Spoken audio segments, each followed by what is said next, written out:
पर दिखाई जाने वाली सभी कहानियों और सामग्री का पूरा अधिकार उनके मूल ओरिजिनल राइटर्स और क्रिएटर्स के पास है। हम किसी भी सामग्री के ओनरशिप का दावा नहीं करते हैं। ये वीडियो केवल निम्नलिखित उद्देश्यों के लिए बनाया गया है: एक्सप्लेनेशन, रिव्यू, एंटरटेनमेंट। विशेष अनुरोध: अगर आपको कहानी पसंद आए तो कृपया मूल कहानी और उसके लेखक का समर्थन जरूर करें। 91 आपका और इस युवा गुरु का साथ होना तय है। इस बीच ग्रेट जो के पास ग्रेट चू के एक साधारण शहर में बॉस वही कुछ औषधीय गोलियां। लियूशुन ने एक औषधीय गोली की दुकान के बगल में काले कपड़े पहने हुए एक मुस्कुराहट के साथ कहा। ठीक है, कृपया 1 मिनट रुकिए। बॉस ने उसकी तरफ देखा और जल्दी से औषधीय गोलियां लाने चला गया। यह एक प्रमुख ग्राहक था। उसे घर जैसा महसूस कराने के लिए उसे उत्कृष्ट सेवा प्रदान करनी थी। औषधीय गोलियां इकट्ठा करने के बाद लियूशुन ने अपना सिर नीचे किया और तेजी से इमारतों के समूह से होते हुए एक छोटे से जीर्ण मंदिर में पहुंचा। एक हरा सांप और एक कोयल खरपतवार के ढेर पर लेटे थे। दोनों की आभा बहुत कमजोर थी। हरा सांप 1 मीटर से भी कम लंबा था और कोयल मुट्ठी से बड़ी नहीं थी। लियूशुन ने औषधीय गोलियां नीचे रख दी। फिर उसने अपना थोड़ा खून छोड़ा, जिससे खरीदी हुई औषधीय गोलियां और औषधीय गोलियां एक साथ मिल गईं। अंत में उसने उन्हें दाव शक्ति से ढक दिया। यह पूरी प्रक्रिया आधे घंटे तक चली। उसके समाप्त होने के बाद उसके हाथ में 2 छोटी औषधीय गोलियां दिखाई दी। हरे सांप और कोयल के मुंह खोलकर लियूशुन ने औषधीय गोलियां अंदर डाल दी। दाव शक्ति फैल गई, उनके शरीर को ढक लिया। लियूशुन का चेहरा पीला पड़ गया और उसका शरीर लगातार कांप रहा था, लेकिन वह रुका नहीं। कुछ मिनट बाद हरे सांप के शरीर में हलचल हुई। लियू चेंग ने लियूशुन के चेहरे को देखा और मुस्कुराए बिना नहीं रह सका। वह जानता था कि वह बच गया है। उस मनके ने उसकी सारी क्यूई, खून और दाव शक्ति को सोख लिया था, जिससे वह निश्चल अवस्था में आ गया था। ऐसा लग रहा था कि इन दिनों लियूशुन की देखभाल ने उसे जीने दिया था। अपने सिर को हल्का सा हिलाने पर उसने देखा कि बाई फेंग उसे चौड़ी आंखों से घूर रही है। ठीक है, अब तुम्हें ऐसा करने की जरूरत नहीं है, एक कर्कश आवाज निकली। बाई फेंग का शरीर कांपा और फिर 2 पंख बाहर तैर आए। ये वो पंख हैं जिन्हें मैंने 3000 सालों से भी ज्यादा समय तक निखारा है, जिनमें समृद्ध दाव शक्ति और पुनर्स्थापन शक्ति है, जो हमें ठीक होने में मदद कर सकती है। हाँ, मैंने सोचा था कि मुझे इनका इस्तेमाल कभी नहीं करना पड़ेगा। जिंदगी अनिश्चितताओं से भरी है। पंख लहराते हुए उस पर और लियू चेंग पर आ गिरे। छोटे सांप, हमारी रक्षा करो। हम ज्यादा से ज्यादा 3 दिन में ठीक हो जाएंगे, बाई फेंग ने आह भरते हुए कहा। लियू चेंग ने लियूशुन को सिर हिलाया। ठीक है, लियूशुन ने मना नहीं किया। वह खड़ा हुआ, जीर्ण मंदिर के द्वार पर खड़ा रहा और अपने सामने सब कुछ सतर्कता से देखता रहा। उस दिन के युद्ध का दृश्य उसके मन में उभर आया। उसी क्षेत्र के 3 झेंगुओ मारे गए थे। केवल उसे ही संकट के समय लियू चेंग ने बचाया और वापस लाया था। फिर लियू चेंग ने ताओवादी जादू का इस्तेमाल किया और चमत्कारिक ढंग से उसका 2 साल का अनुबंध रद्द कर दिया। हालांकि यह सिर्फ 2 साल का था, लियूशुन पहले से ही बहुत संतुष्ट था। इसका मतलब था कि उसने अपनी आजादी वापस पा ली थी। इन 2 सालों में वह जो चाहे कर सकता था। यह कुछ ऐसा था जिसकी उसने पिछली कुछ शताब्दियों से कल्पना करने की हिम्मत नहीं की थी। लियू चेंग की मदद के कारण ही लियूशुन ने पक्षी और सांप को बचाने का फैसला किया। मुझे आश्चर्य है कि वह युवा गुरु कैसे हैं। रुद्र राठौर की छवि अचानक उसके दिमाग में उभर आई। लियूशुन यादों में खो गया। सब कुछ अपने नियंत्रण में लेने और मौजूदा संकट को हल करने के बाद रुद्र राठौर ताइपिंग प्रांत के पुराने प्रांगण में लौट आया। उसने दानव दमन प्रभाग को शाही परिवार की हर गतिविधि पर लगातार नजर रखने का आदेश दिया। ड्रैगन गार्ड भी यही कर रहा था। इनके अलावा उसने दानव दमन प्रभाग की सेना का एक छोटा सा हिस्सा ग्रेट झो के पारिवारिक विद्यालयों पर केंद्रित कर दिया। ये भी उसकी भावी शक्ति का एक हिस्सा होंगे। चौथे क्षेत्र के नीचे सब कुछ नियंत्रित किया जा सकता था। युवा गुरु, यह ड्रैगन गार्ड की ओर से जुआनझेन देश के बारे में जानकारी है। सुन झेंग पास आया और कागजों का एक मोटा ढेर नीचे रख दिया। रुद्र राठौर ने सिर हिलाया। किंवदंती के अनुसार जुआनझेन देश 4 राज्यों का उद्गम था। इसी काल में दानव दमन विभाग की भी स्थापना हुई थी। यह बहुत ही रहस्यमय था। बाद के दिनों में रुद्र राठौर जुआनझेन देश के बारे में जानकारी एकत्र और समीक्षा कर रहे थे। यह सब ड्रैगन गार्ड को मिल गया। आखिरकार शाही परिवार के साथ उनका सबसे करीबी रिश्ता था और कुछ कप्तान शाही परिवार के सदस्यों के विश्वसनीय अधीनस्थ भी थे, जिससे उन्हें इस जानकारी तक पहुंचने का अधिकार मिला। जुआनझेन देश का विशिष्ट इतिहास अब स्पष्ट नहीं था। संक्षेप में, यह देश इतिहास में मौजूद था। 4 राज्य भी जुआनझेन देश से अलग हो गए थे। किंवदंती है कि हजारों साल पहले 4 राज्यों के भीतर 10 छोटे राज्य थे, जो लगातार एक दूसरे से युद्ध और वध करते रहते थे। इस क्षेत्र में विभिन्न भूत प्रेत और राक्षस भी उत्पात मचा रहे थे। आम लोगों का जीवन दयनीय था। इसी समय एक शक्तिशाली व्यक्ति का उदय हुआ। उसने 10 छोटे राज्यों के अंतर्गत एक नई शक्ति स्थापित की। अपनी असाधारण बुद्धि और प्रबल युद्ध शक्ति से उसने सब कुछ नष्ट कर दिया, अंततः सभी राज्यों को ध्वस्त कर दिया, विभिन्न भूत प्रेतों और राक्षसों का सफाया कर दिया और जुआनझेन देश की स्थापना की। महान झो के ऐतिहासिक अभिलेखों में उस शक्तिशाली व्यक्ति ने स्वयं को सम्राट जुआन कहा था और जुआनझेन देश का नाम भी उसके उपनाम से पड़ा। सम्राट जुआन ने विश्व का एकीकरण करने के बाद अनगिनत संसाधन एकत्र किए, शून्य क्षेत्र को ध्वस्त किया और दिन के उजाले में स्वर्गारोहण प्राप्त किया। उनके स्वर्गारोहण के दिन स्वर्ग और पृथ्वी के बीच रक्त की वर्षा हुई, जो पूरे 3 दिनों तक जारी रही। इसके बाद पीढ़ी दर पीढ़ी जुआनझेन देश के विकास के साथ जटिल हितों के कारण जुआनझेन देश विभाजित हो गया। अगले कुछ हजार वर्षों तक स्थिति आज जैसी ही रही। लोक कथा कहती है कि दानव दमन विभाग का गठन 4 राज्यों द्वारा किया गया था, लेकिन किसने सोचा होगा कि दानव दमन विभाग का अस्तित्व 4 राज्यों के इतिहास से बहुत पुराना है। रुद्र राठौर ने अपने हाथ में जानकारी रख दी। सम्राट जुआन वह वास्तव में एक उल्लेखनीय व्यक्ति थे। दुनिया को एकजुट करना, राक्षसों और राक्षसों का वध करना, बस इसके बारे में सोचना ही प्रभावशाली था। वह मुझसे बहुत दूर है, मैं बस चुपचाप लेटा रहूंगा। रुद्र राठौर ने लेटे रहना जारी रखा। 4 दिन बाद रुद्र राठौर एक बैंगनी प्रशिक्षण सूट पहने एक तेज घोड़े पर सवार होकर ग्रेट झो के उत्तरी क्षेत्र के विशाल घास के मैदानों में सरपट दौड़ा। ऊपर का आसमान साफ नीला था। दूरी पर भेड़ें चल रही थीं, पेट भरा हुआ, जबकि कुछ काले भेड़िए पास में दुबके हुए थे, झपटने के लिए तैयार। तुम सब चलते रहो, मैं एक पालतू जानवर पकड़ने जा रहा हूँ। रुद्र राठौर उछले और हवा में मंडराने लगे। 100 मीटर की दूरी से उसने अपनी हथेली को बढ़ाया और वापस ले लिया। दूरी पर एक मजबूत काला भेड़िया अपने शरीर का नियंत्रण खो बैठा और सीधे उसकी ओर उड़ चला। ओगो, उसने भ्रमित दिखते हुए अपने चारों अंग फड़फड़ाए। वह तो खाने के लिए एक भेड़ पकड़ने निकला था, यह ऐसा कैसे हो गया? भारहीनता की घातक अनुभूति के साथ काला भेड़िया आखिरकार जमीन पर उतरा। यह कांपने लगा और बुरी तरह उल्टी करने लगा। घिनौना, यह बहुत ही घिनौना था। भारहीनता की भावना घातक थी। उल्टी करने के बाद उसने आखिरकार अपने बगल में खड़े एक व्यक्ति को देखा। मानव काले भेड़िए की आंखें चौड़ी हो गईं, उसके पैर की मांसपेशियां सिकुड़ गईं, मुड़ने और भागने के लिए तैयार। छप छप आसमान से पानी की एक बड़ी बौछार गिरी। जिस क्षण उसने रुद्र राठौर को देखा, उसके दिल की सारी नकारात्मक भावनाएं गायब हो गईं। एक कुत्ते की तरह ग्रे भेड़िया उछलता और उछलता हुआ आया। आवू आवू, वह बहुत उत्साहित था। यह व्यक्ति इतना जादुई था, उस पर कोई आभा नहीं थी जिससे उसे घृणा महसूस हुई। इतना दयालु। अच्छा भेड़िया, अच्छा भेड़िया। रुद्र राठौर ने अपना सिर नीचे किया और धीरे से उसके सिर को सहलाया। काला भेड़िया आनंदित दिख रहा था। जोर से रुद्र राठौर ने उसकी गर्दन के पीछे चुटकी काटी। छोटा काला, इस यंग मास्टर के साथ तुम्हारा होना तय है। चलो एक साहसिक कार्य पर चलते हैं। 92 काले भूत राजा ब्लैक द लैंड ने गिड़गिड़ाया। रुद्र राठौर ने अपना हाथ उसके पेट पर रखा, धीरे से उसे सहलाया। अब से तुम मेरा अनुसरण करोगे? वह मुस्कुराया। अरे शुक्रिया, उसने अपने हाथों को आपस में मिलाकर बहुत गंभीरता से कहा। उसे याद आया कि इंसान इसी तरह कृतज्ञता व्यक्त करते हैं। रुद्र राठौर ने अपनी आंखें सिकोड़ लीं। इतनी दूर से वह ब्लैक द लैंड की विशिष्टता को तुरंत पहचान गया। इस आदमी के पास दाव शिरा थी। उसकी बुद्धि प्रारंभिक अवस्था में थी। वह अभी भी दाव साधना की खोज कर रहा था। उसे 100 साल का समय दो और वह अगला व्हाइट द लैंड बन जाएगा। इसके अलावा उससे भी महत्वपूर्ण बात यह थी कि रुद्र राठौर को ब्लैक द लैंड से एक बहुत ही परिचित क्यूई का एहसास हुआ। यह जुआन हुआंग से बहुत मिलती जुलती थी। इसे समझाना मुश्किल था, स्पष्ट रूप से व्यक्त करना मुश्किल था। उनमें और जुआन हुआंग में कुछ समानताएं थीं। अब से तुम्हें ब्लैक द लैंड कहा जाएगा। रुद्र राठौर ने सहजता से उसे एक नाम दिया। फिर उसकी आकृति तैरती हुई सीधे आगे सरपट दौड़ते हुए सफेद घोड़े की ओर उड़ी। ब्लैक द लैंड उसके पीछे पीछे चला। सुन झेंग और अन्य लोगों ने रुद्र राठौर के पीछे काले भेड़िए को देखा, जो बस उसे देख रहा था। घोड़े की गति बहुत तेज नहीं थी और ब्लैक द लैंड जल्दी ही उसके पास पहुंच गया। समूह आगे बढ़ता रहा। इस यात्रा के साथ रुद्र राठौर का इरादा ग्रेट झो में एक संप्रदाय पर कब्जा करने का था। फेंग हो लेई संप्रदाय।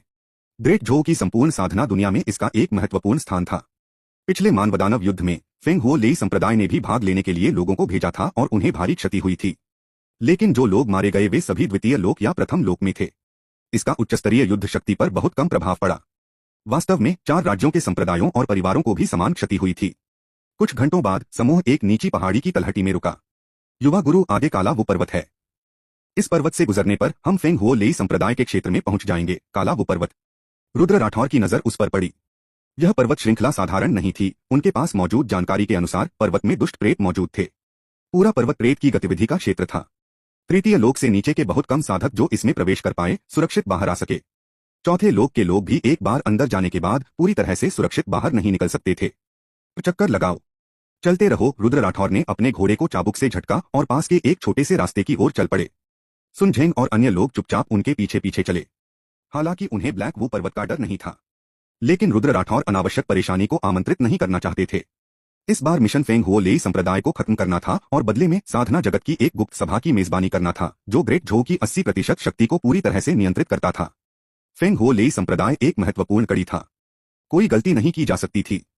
कुछ मिनट बाद रुद्र राठौर और उनके साथी एक और पहाड़ की तलहटी में पहुंचे। यह पहाड़ बहुत ऊंचा और दुर्गम था। पहाड़ की तलहटी के चारों ओर छोटे रास्ते का अनुसरण करते हुए समूह तेजी से आगे बढ़ा। वो एक सिहरन और डरावनी आभा उस क्षेत्र में व्याप्त हो गई। प्यारे छोटे कीड़े, चूंकि तुम आ गए हो इसलिए जाओ मत। धुएं के भीतर से एक खिलखिलाती हुई हंसी आई।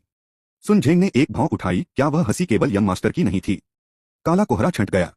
रुद्र राठौर और अन्य लोगों के आसपास का वातावरण बदल गया था। वे एक काले मैदान में पहुंच गए थे। हवा में एक ड्रैगन सिंहासन रखा गया था और काले ड्रैगन वस्त्र पहने एक व्यक्ति उस पर सीधा बैठा था। मार डालो, उसने अपनी आस्तीन लहराई। अचानक उसके पीछे एक दल प्रकट हुआ। वे मजबूत थे, कवच पहने हुए। प्रत्येक के पास द्वितीय क्षेत्र के ऊपर एक साधना थी। एक लंबा परशु पकड़े हुए कदम से कदम मिलाकर चल रहे थे। उनकी संख्या लगभग 3000 थी। भारी कदम बहुत दमनकारी थे। रुद्र राठौर ने अपने ऊपर वाले व्यक्ति की ओर देखा। क्या तुम ब्लैक वू पर्वत के भूत हो? लानत है, कृपया मुझे हेई वू भूत राजा कहें। काले ड्रैगन रोब में आदमी गुस्से में लग रहा था। हवा का एक तेज झोंका आया। सुन झेंग और अन्य लोग उन्मत्त होकर पीछे हट गए और ब्लैक टाई लैंड लगातार चिल्लाया। बच्चों को धमकाना किस तरह का कौशल है? रुद्र राठौर ने हवा के झोंके को रोकने के लिए एक अवरोध छोड़ते हुए अपना हाथ लहराया। उसे मार दो। हेई वू भूत राजा ने नीचे देखा और आदेश दिया। फालानक्स रुद्र राठौर से 100 मीटर से भी कम दूरी पर था। तुच्छ चालें, रुद्र राठौर ने आह भरी। उसकी आंखें सीधे सामने की ओर देखती रहीं। अगले ही पल रक्तलाल प्रकाश की एक किरण सीधे आगे की सेना के गठन में जा गिरी। यह उसका नया कौशल था। टकट की। Puff puff puff puff. यह सिर्फ एक सामान्य हमला था। नीचे पड़े मलबे को देखकर हेई वू भूत राजा की रुचि जागृत हुई। दिलचस्प बात है, यह पहली बार है जब इस राजा का आप जैसे किसी व्यक्ति से सामना हुआ है। उसने हाथ हिलाया। नीचे 10 दल प्रकट हुए। बिल्कुल पिछली स्थिति जैसी। सैनिकों की साधना अभी भी द्वितीय लोक में थी और उनकी संख्या 30,000 थी। 30,000 द्वितीय लोक के साधक। रुद्र राठौर क्षण भर के लिए स्तब्ध रह गए। यह संख्या लगभग संपूर्ण साधना जगत के बराबर थी, है ना? युवा गुरु, इस व्यक्ति का कार्यक्षेत्र सीमित है। वह केवल काले वू पर्वत के पास ही विचरण कर सकता है। ऐसा लगता है कि उसने अपना क्षेत्र बढ़ा लिया है। सुन झेंग रुद्र राठौर के विचारों को समझ गया और जल्दी से समझाया। रुद्र राठौर ने स्थिति को समझते हुए सिर हिलाया। वह लगातार गेज किरणें दागता रहा। रक्तलाल चिलचिलाती रोशनी सब कुछ बहा ले गई। यह अभी भी एक सामान्य हमला था। सैनिक प्रतिरोध करने में असमर्थ थे। 1 मिनट से भी कम समय में वे सभी नष्ट हो गए। हेई वू भूत राजा ने रुद्र राठौर को घूर कर देखा। आपकी दाव शक्ति, यह बहुत ज्यादा है, उसने स्पष्ट रूप से देखा। हर बार जब रुद्र राठौर ने गेज रे का उपयोग किया तो उसने बहुत सारी ताओ शक्ति का उपभोग किया, जो कि तीसरे क्षेत्र के साधक के स्तर के बिल्कुल विपरीत था। वह बस एक विचित्र था। रुद्र राठौर ने ऊपर देखा तो क्या अगले ही पल एक और भी अधिक झुलसाने वाली गेज रे उसकी आंखों से निकली। हेई वू भूत राजा भावहीन था। उसका शरीर तेजी से जंग खा रहा था। धुएं के एक गुबार में बदल रहा था। अगले ही पल उसकी आकृति रुद्र राठौर के बगल में प्रकट हुई, जो अभी भी ड्रैगन सिंहासन पर बैठा था। इस क्षेत्र में मैं अमर हूं और मेरे सैनिक भी अमर हैं। तुम मुझसे लड़ने के लिए क्या उपयोग करोगे? वह बेतहाशा हंसा। चूंकि तुम आ गए हो तो जाओ मत। एक गेज रे ने उससे निपटा। उसकी आंखों ने चारों ओर देखा। रुद्र राठौर ने पाया कि हेई वू भूत राजा की छाया फिर से बाईं ओर दिखाई दी। मार डालो, मैं तुम्हें जी भरकर मारने दूंगा। हेई वू भूत राजा हंसा। उसकी आवाज और लहजा बहुत ही अप्रिय था। हालांकि तुम भूत क्षेत्र में अमर हो, अगर तुम कई बार मरोगे और पर्याप्त मात्रा में उपभोग करोगे तो भी तुम गहरी नींद में सो जाओगे। रुद्र राठौर का स्वर धीमा था। चूंकि यह चीज इतनी अप्रिय थी, इसलिए वह उसे एक सिद्धांत समझाता।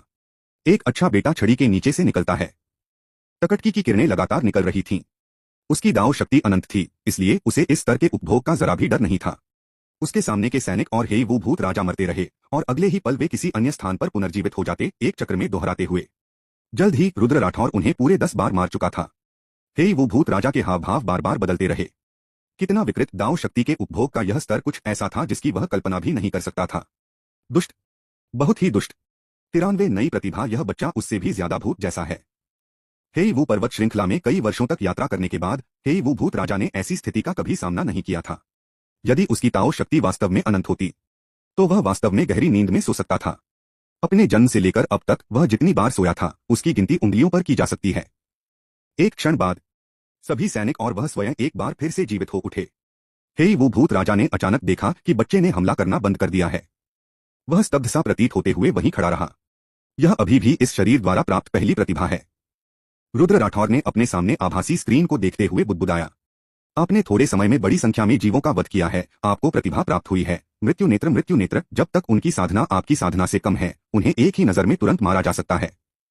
इसके अलावा आपके द्वारा मारे गए लोग वास्तव में मर जाएंगे, सभी प्रकार की पुनर्प्राप्ति, पुनरुत्थान, पुनर्जन्म और कब्जा क्षमताओं की उपेक्षा करते हुए, साथ ही स्थान, समय और दूरी की भी उपेक्षा करते हुए। विशिष्ट उपयोग विधियां कृपया स्वयं खोजें। उसकी आंखें अचानक धुंध की एक परत से नम हो गईं। रुद्र राठौर ने पलकें झपकाईं। बिल्कुल मार। रुद्र राठौर ने अपनी दृष्टि सामने खड़े सैनिकों पर केंद्रित की, इसे परखने की तैयारी में। शर्तें पूरी होती हैं, मार डालो। 1,50,000 सैनिकों के बीच एक अचानक ढह गया, धुएं के गुबार में बदल गया। हेई वू भूत राजा भावहीन था। उसने अपने काले ड्रैगन रोब को हिलाया, उसे सीधे होश में लाने की तैयारी में। अगले ही पल वह चकित हो गया। यह कैसे संभव है? पुनर्जीवन विफल रहा। उसके पास अभी भी शेष ऊर्जा थी और यह अभी भी भूत क्षेत्र था, तो यह विफल क्यों हुआ? हे वो भूत राजा ने रुद्र राठौर की ओर देखा। क्या तुमने ऐसा किया? उसके चेहरे का धैर्य गायब हो गया, उसकी जगह एक गहरी दहशत छा गई। तो क्या? रुद्र राठौर एक कदम आगे बढ़ा। उसके सामने के सैनिक एक एक करके मरते गए और घने काले धुएं के गुबार में बदल गए। हे वो भूत राजा के चेहरे का डर गहराता गया। वरिष्ठ, मुझे छोड़ दो। उसने अपना चेहरा जमीन पर टिका दिया और घुटनों के बल बैठकर दया की भीख मांगने लगा। आकाश में ड्रैगन सिंहासन अभी भी तैर रहा था और उसका हृदय भी तैर रहा था। प्राचीन काल से भूत क्षेत्र वाले भूत अमर होते थे। उन्हें और उनके द्वारा संघनित भूत प्राणियों को मारा नहीं जा सकता था। उन्हें केवल नींद में धकेला जा सकता था। भले ही ब्लैक वो पर्वत नष्ट हो जाए, भले ही पूरी दुनिया नष्ट हो जाए, वे हमेशा अस्तित्व में रहेंगे। लेकिन रुद्र राठौर ने जिन तरीकों का इस्तेमाल किया था, उन्होंने उसे दबा दिया था। यह स्थिति उसकी समझ से पूरी तरह परे थी। रुद्र राठौर ने हाथ बढ़ाया और उसके पीछे ब्लैक टाई लैंड चालाकी से दौड़ा, अपना चेहरा उसे सहलाने के लिए दिया। छोटे काले, मुझे अभी भी तुम्हारा घमंडी रूप पसंद है। रुद्र राठौर के मुंह के कोने पर एक हल्की सी मुस्कान आ गई। छोटे काले। काले पर्वत भूत राजा का चेहरा हरा हो गया। उसके सिर के ऊपर एक हरी रोशनी भी दिखाई दी। इतने लंबे समय तक भूत क्षेत्र में रहने के कारण उसे कभी किसी ने ऐसा नहीं कहा था। यह उसका अपमान था। हे वो भूत राजा आगे झुका, सिर झुकाए, उसके चेहरे पर एक चापलूसी भरी मुस्कान थी। वरिष्ठ, आप जो कहेंगे वही होगा। जब तक छोटा काला मदद कर सकता है, मैं पूरी कोशिश करूंगा। जीवन और मृत्यु के सामने हे वो भूत राजा सब कुछ त्याग सकता था। रुद्र राठौर ने अपना दूसरा हाथ बढ़ाया और छोटे काले के चेहरे को छुआ। इस भूत राजा की त्वचा बिल्कुल ठंडी नहीं थी, बल्कि यह गर्म थी। अच्छा, रुद्र राठौर को अचानक एक कविता की दो पंक्तियां याद आ गईं। बाएं एक पीले कुत्ते को ले जा रहे हैं, दाएं एक भूरे चील को पकड़े हुए। छोटा काला, मुझे अपनी कहानी बताओ। रुद्र राठौर हमेशा से इन अराजक भूत प्राणियों के बारे में बहुत उत्सुक रहे थे। बेहतरीन नॉवल पढ़ने के लिए आप हमारे YouTube चैनल और Telegram premium channel audio journey के साथ जुड़ सकते हैं। 4 राज्यों की साधना दुनिया में। मनुष्यों और राक्षसों की संख्या बड़ी थी और उनका अस्तित्व स्पष्ट था, लेकिन भूत प्राणी अलग थे। वे बहुत रहस्यमय थे। उनके जन्म के सभी प्रकार के तरीके और व्युत्पन्न स्थितियां थीं। कुछ भूत प्राणी बहुत लंबे समय से अस्तित्व में थे और उनमें कई अराजक क्षमताएं थीं। मैं तो एक साधारण सामान्य भूत हूं। हे वो भूत राजा ने कुछ अजीब तरीके से कहा। उसकी अपनी कहानी। कितने साल हो गए थे? भूत क्षेत्र क्या है? आप इतनी बार पुनर्जीवित कैसे हो सकते हैं? रुद्र राठौर ने पूछा। भूत क्षेत्र भूत प्राणियों के लिए एक विशेष क्षेत्र है। भूत क्षेत्र के भीतर हम अमर हैं, लेकिन भूत प्राणियों का केवल एक छोटा सा हिस्सा ही भूत क्षेत्र रखता है। बेशक सीनियर के सामने हम सभी सिर्फ छोटी चींटियां हैं। हे वो भूत राजा ने माहौल को हल्का करने की बहुत कोशिश की। आप कब से अस्तित्व में हैं? मैं भूल गया, बहुत लंबा समय हो गया है। यह सच था। इतना लंबा समय? तो आप अभी भी तीसरे क्षेत्र में क्यों हैं? हे वो भूत राजा ने ऊपर देखा, थोड़ा दोषी महसूस करते हुए। खैर, मेरी साधना हमेशा तीसरे क्षेत्र में रही है, इसे बढ़ाया या घटाया नहीं जा सकता। ओ, उसने ऐसी स्थिति की उम्मीद नहीं की थी। पहले से ही 99% साधारण लोगों और साधकों को पार करते हुए पैदा हुआ।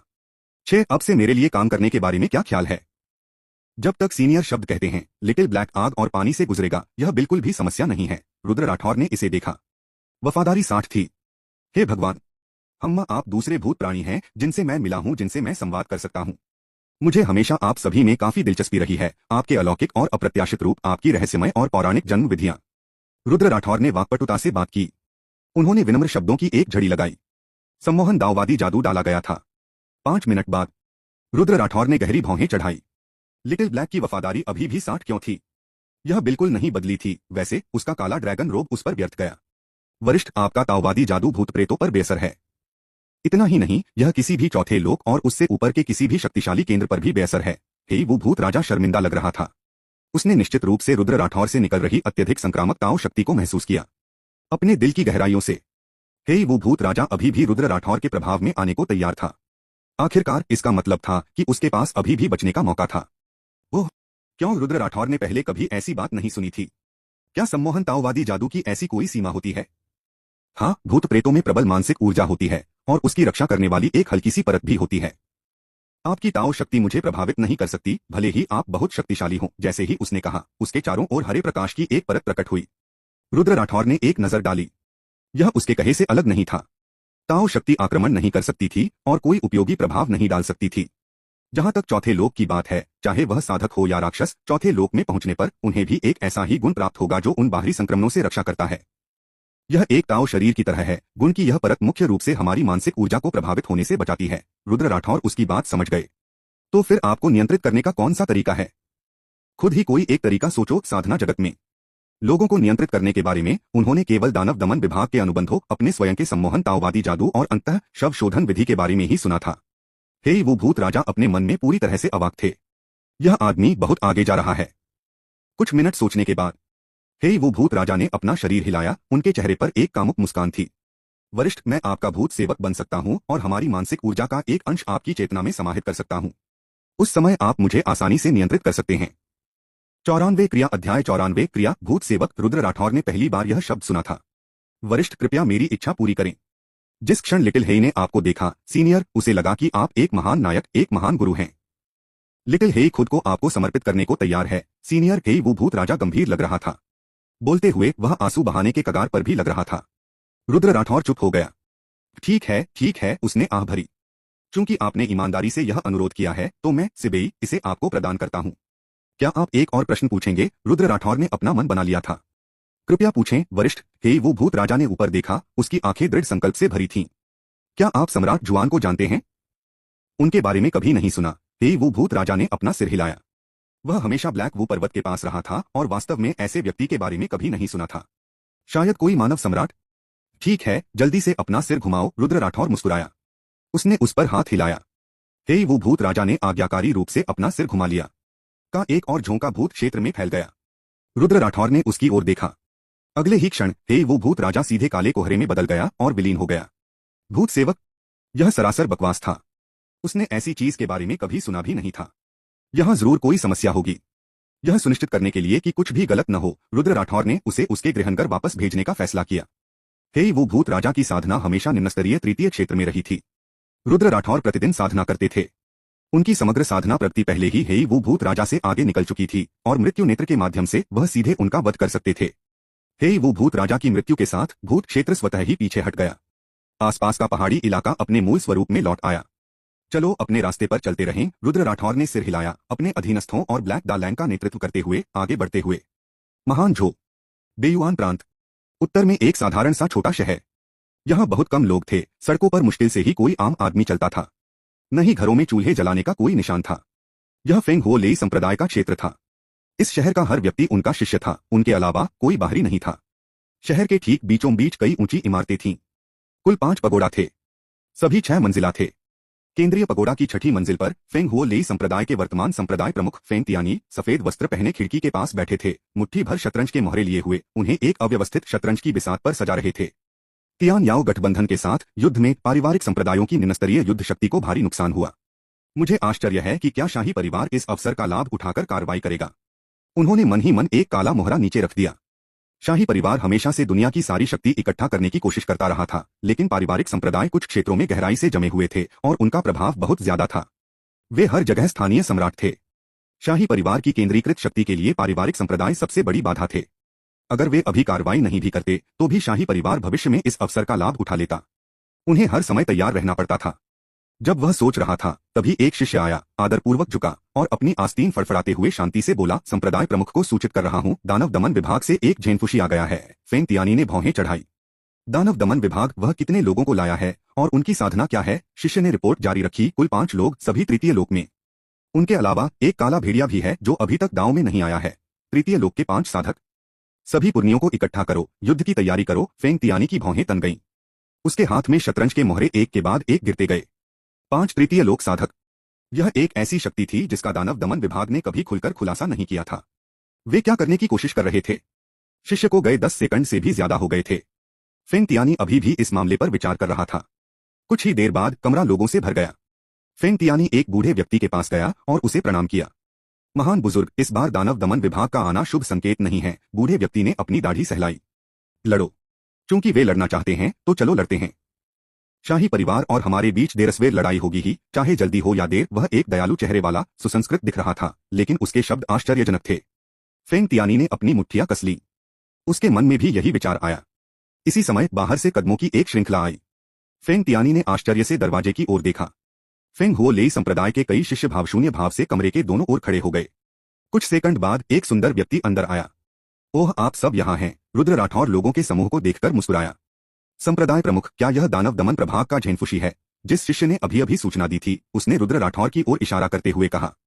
तुम बकवास कर रहे हो, फेंग तियानी ने शिष्य को जमीन पर पटक दिया। सभी महान झो झेनफुशी दूसरे क्षेत्र में हैं। क्या आपने कभी तीसरे क्षेत्र का झेनफुशी देखा है? वह क्रोधित लग रहा था।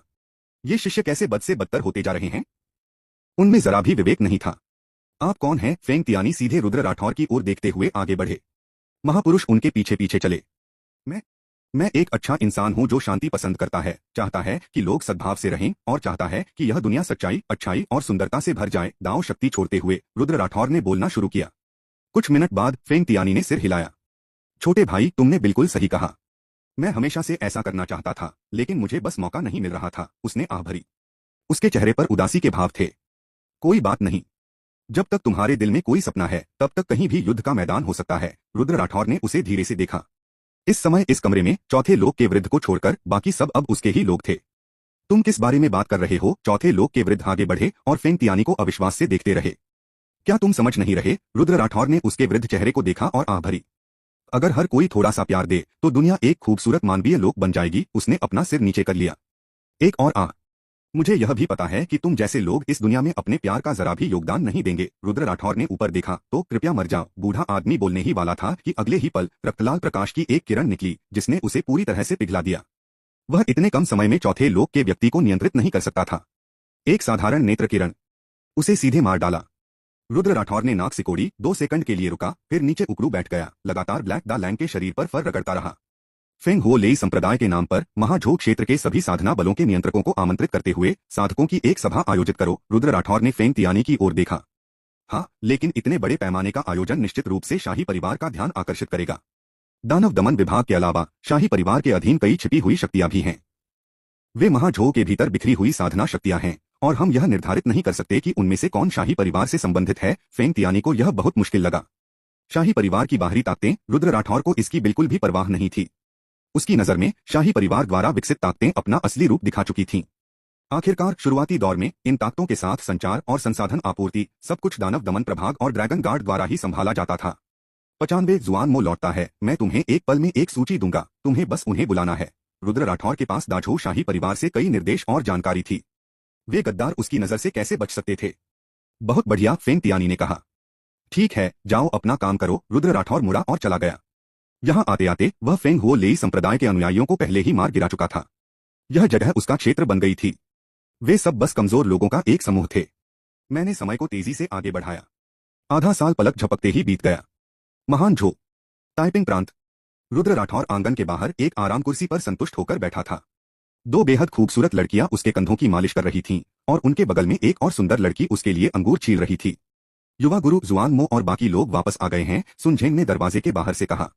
जल्दी करो, उन्हें अंदर आने दो। रुद्र राठौर कार्क मछली की तरह उछलकर उठे, अपने दाहिने हाथ से एक अंगूर लिया और उसे चबाने लगे। अब आप जा सकते हैं, उन्होंने हाथ हिलाया। लड़कियां झुकीं और पीछे हट गईं। आधे साल में रुद्र राठौर ने महाझो साधना जगत के सभी परिवार और स्कूल बलों पर नियंत्रण करते हुए इधर-उधर यात्राएं की थीं। चौथे क्षेत्र के लोगों से सीधे निपटा गया था। आखिरकार उनके पास उच्चस्तरीय युद्ध शक्ति की कोई कमी नहीं थी। इसमें दाझो राज परिवार द्वारा प्रशिक्षित गद्दार भी शामिल थे। पास के हरे भरे देवदार के पेड़ों को देखकर रुद्र राठौर का चेहरा अहंकार से भर गया। महाझो के 99% साधक मेरे लोग हैं। मुझसे लड़ने के लिए आप किसका उपयोग करेंगे? यह एहसास वाकई सुखद था। पिछले 6 महीनों में दाजो राज परिवार ने चारों राज्यों में उसके ठिकाने की बेतहाशा तलाश की, लेकिन उन्हें कुछ नहीं मिला। लेकिन वे रुके नहीं। इसके बजाय उन्होंने जानकारी छिपाने की अपनी कोशिशें दोगुनी कर दी और गुप्त रूप से अपनी खोज जारी रखी। युवा गुरु जैसे ही वह दिवास्वप्न देख रहा था, एक जानी पहचानी आवाज गूंजी। रुद्र राठौर ने पीछे मुड़कर देखा। यह जुआन मो था। छोटा बंदर बहुत बदल गया था। तीसरे लोक में पहुंचने के बाद उसने एक मानव रूप धारण कर लिया था, एक हट्टा कट्टा आदमी जिसकी दाढ़ी घनी थी। ओह मेरे प्यारे, तुम आखिरकार यहां आ ही गए। रुद्र राठौर धीरे से मुस्कुराए। जुआन मो को अचानक बुरा लगा, लेकिन उसने इस बारे में ज्यादा नहीं सोचा। 100 साल से ज्यादा समय के अंतराल के बाद जुआन मो को भी युवा गुरु की बहुत याद आती है। उसने रुद्र राठौर को देखा। उसका रूप पहले से थोड़ा अलग था। युवा गुरु के चेहरे के भाव ज्यादा स्पष्ट थे, लेकिन उसकी लोमड़ी जैसी आंखें नहीं बदली थीं, वे अब भी उतनी ही आकर्षक थीं। हाँ, तुम्हारी स्त्री भूतनी कहाँ है? उसे बाहर लाओ, देखते हैं। रुद्र राठौर ने इशारा किया। जुआन मो ने हाथ हिलाया और एक सुंदर आकृति प्रकट हुई। 100 साल की देखभाल के बाद वह अब दूसरे लोक में है। इतनी तेज प्रगति का कारण लियू चेंग और अन्य लोगों द्वारा तियान याओ गठबंधन में रहते हुए उपलब्ध कराए गए प्रचुर मात्रा में साधना संसाधन थे। बुरा नहीं, फिर भी बहुत सुंदर। रुद्र राठौर ने कुछ विशिष्ट क्षेत्रों पर ध्यान केंद्रित किया। बहुत संतुष्ट। वैसे वे कहाँ हैं? वे अभी भी महान झो सीमा पर हैं। तियान याओ गठबंधन की शेष सेनाओं से निपट रहे हैं। आहुआंग और मिंदक्सिन दोनों वहां थे। इस बार केवल वह और बाई फेंग ही लौटे थे। तियान याओ गठबंधन की शेष सेनाएं। सच कहूं तो रुद्र राठौर ने उन्हें अपनी आंखों में भी नहीं देखा। बहुत कमजोर। कोई भी उपयोगी जानकारी इकट्ठा करो और भेज दो। अगर और कुछ करने को न हो तो आहुआंग और अन्य लोगों से कहो कि वापस आ जाएं। बाहर रहना कभी भी घर जितना सुविधाजनक और आरामदायक नहीं रहा। जी हाँ, युवा गुरु जुआन मो ने सिर हिलाया। चलो पहले खाना खा लेते हैं। रुद्र राठौर ने प्रसन्न होकर उसके कंधे पर थपथपाया। कुछ दिनों बाद ग्रेट चू के मध्य क्षेत्र का एक शहर। लियू शुन एक सराय की खिड़की के पास बैठा था और 45 डिग्री के कोण पर आसमान की ओर देख रहा था। छोटे काले सांप, तुम क्या देख रहे हो? लियू चेंग उसके पास गया और उसके पास बैठ गया। उसने वह शराब नीचे रख दी जो वह लाया था। थोड़ी चाहिए? लियू शुन ने अपनी नजरें हटा ली। जरूर, थोड़ी सी। उसने एक कप लिया और अपने और लियू शुन के लिए डाली। तुम हाल ही में क्यों बेचैन हो? लियू चेंग ने एक घूंट लिया और लियू शुन से पूछा। हे, मुझे दानव दमन विभाग छोड़े हुए अभी आधा साल ही हुआ है, पर मुझे वो दिन बहुत याद आते हैं। अब सारा दिन यहाँ रहना बहुत बुरा लगता है। खाली बैठते ही उसे बेचैनी महसूस हुई। उसे लगा कि आखिरकार ये आजादी उतनी दिलचस्प नहीं थी। क्या तुम कोई आत्मपीड़ावादी हो या कुछ और? लियू चेंग ने उसकी तरफ आंखें घुमाई।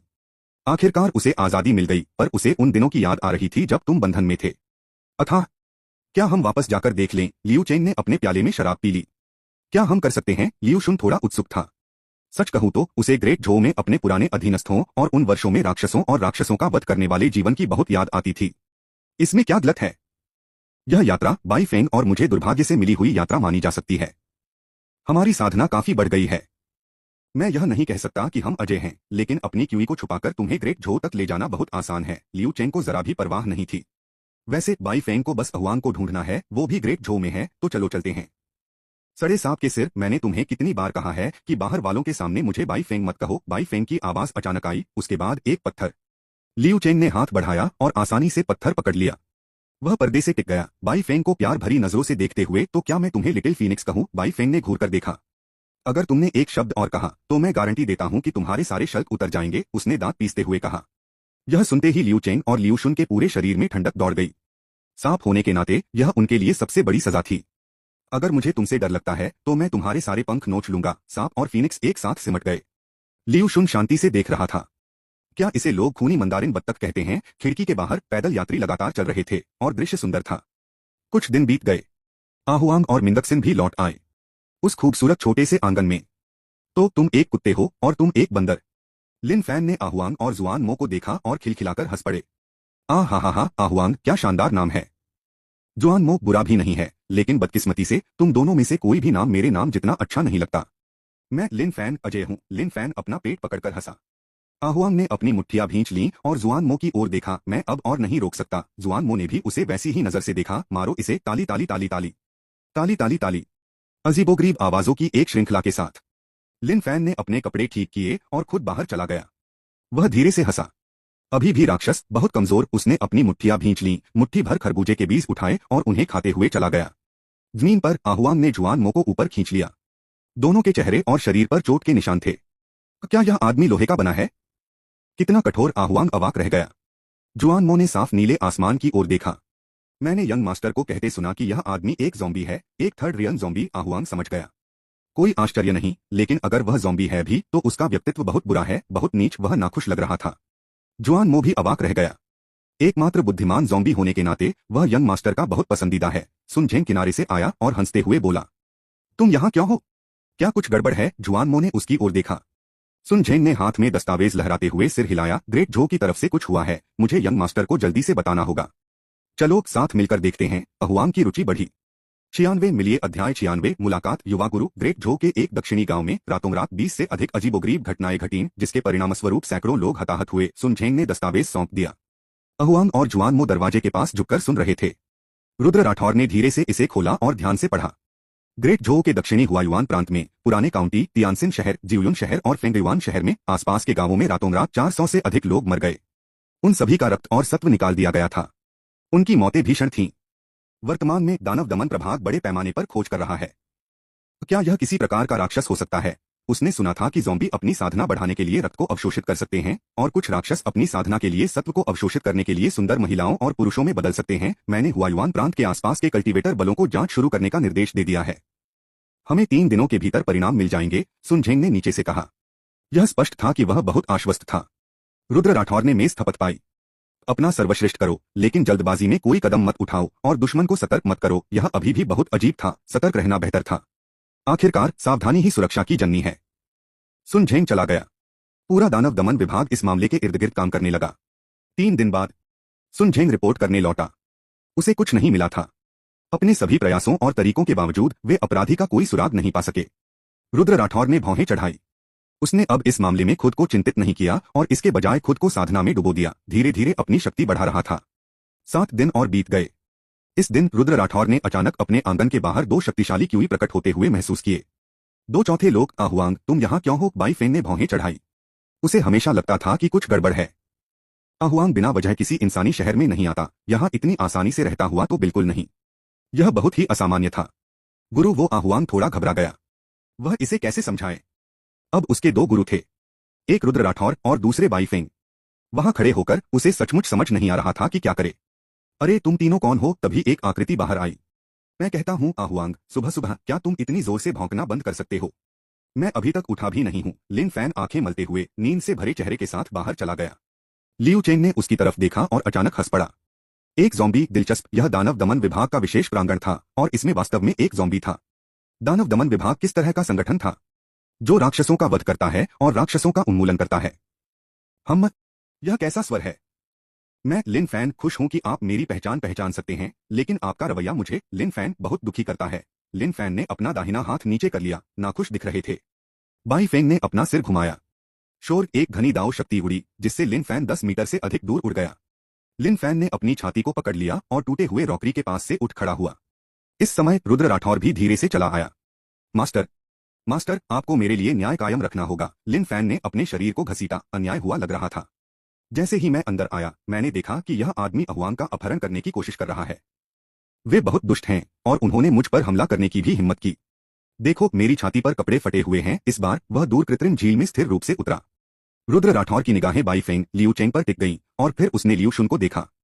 तुम सब? वह धीरे धीरे पास आया। आहुआंग ने अशुभ माहौल को भांप लिया। ओह, वह यह बाई फेंग है, मेरे गुरु। यह रुद्र राठौर है, मेरे युवा गुरु। बाई फेंग द्वारा इस तरह घूरे जाने के कारण आहुआंग ने अपने बाकी शब्द कहने की हिम्मत नहीं की। इस समय रुद्र राठौर पहले ही समूह के पास आ चुके थे। आप वह फीनिक्स हैं, बाई फेंग? उसने अपनी ठुड्डी पर चुटकी काटी। 200 साल पहले इस पक्षी ने आहुआंग को उसे मारने के लिए भी भेजा था। दुर्भाग्य से यह विफल रहा। आप? बाई फेंग को आखिरकार याद आया।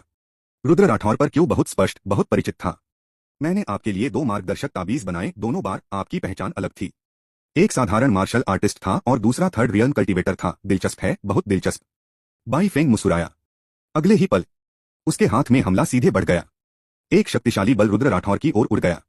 एक हरे रंग की आकृति ने हमले को दूर करने के लिए अपना हाथ लहराते हुए दौड़ लगाई। लिटिल फीनिक्स, अभी लड़ाई मत करो। लियू चेंग ने उसका रास्ता रोक लिया। उसने रुद्र राठौर को एक अजीब भाव से देखा। सड़े हुए सांप के सिर, तुम क्या कर रहे हो? बाई फेंग ने उलझन में देखा। यह, जब आप सूती पैंट के ऊपर चमड़े की पैंट पहनते हैं तो एक कारण होना चाहिए। संक्षेप में, अभी कोई कदम मत उठाओ। चलो सब बैठकर अच्छी तरह से बात करते हैं, लियू चेंग ने एक अजीब भाव के साथ कहा। मैं कहता हूं, तुम मुझे क्या समझते हो? चांदनी की ये 2 धारियां सीधे बाई फेंग पर पड़ी। दूरी बहुत कम थी और बाई फेंग बिल्कुल भी बच नहीं सका। आई बीम आसानी से उसके शरीर तक पहुंच गई। सिजल, जंग की आवाज के साथ बाई फेंग का मांस और खून लगातार उफन रहा था। उसका दाव शरीर 1 सेकंड भी नहीं टिक सका और तुरंत बिखर गया। उसका पूरा शरीर जंग खा गया। आई बीम रक्तरेखा का शत्रु, साथ ही स्काई सर्प सील का बोनस प्रभाव। रुद्र राठौर ने अपनी तृतीय क्षेत्र निम्नस्तरीय शक्ति पर भरोसा करते हुए बाई फेंग को एक ही बार में गंभीर रूप से घायल कर दिया। लड़के, दया करो। लियू चेंग ने चलकर रुद्र राठौर के कंधे पर थपथपाया। आप कौन हैं? मुझे नहीं लगता कि मैं आपको जानता हूं, है ना? उसकी निगाहें लियू चेंग पर बार बार घूम रही थीं। रुद्र राठौर को हमेशा ऐसा लगता था जैसे वह उससे पहले मिल चुका हो। Liu Cheng? उसने उसकी जानकारी पर गौर किया था। वह कभी तियान याओ गठबंधन का दूसरा राजा, हरा सांप राक्षस था। व्यापार में अच्छा। ट्रेडिंग? वह उससे कहाँ मिला था? दोनों जानकारियां आपस में गुंथी हुई थीं और जवाब साफ था। तुम तो डे सिटी के उस राक्षस जैसे नहीं होगे, है ना? रुद्र राठौर ने लियू चेंग की ओर देखा। मत बताओ, जुआन हुआंग दाव कला बहुत उपयोगी है। अब तक वह अभी भी मनुष्यों में इस शीर्षस्तरीय दाव प्रवेश कला का संवर्धन कर रहा था। उसे यह कहते हुए सुनकर लियू चेंग ने भी रुद्र राठौर की पहचान की पुष्टि की। अद्भुत, सचमुच अद्भुत। तुम वास्तव में? वह महसूस कर सकता था कि रुद्र राठौर पहले ही शरीर बदल चुके थे। किसी भी कोण से यह साबित हो सकता था।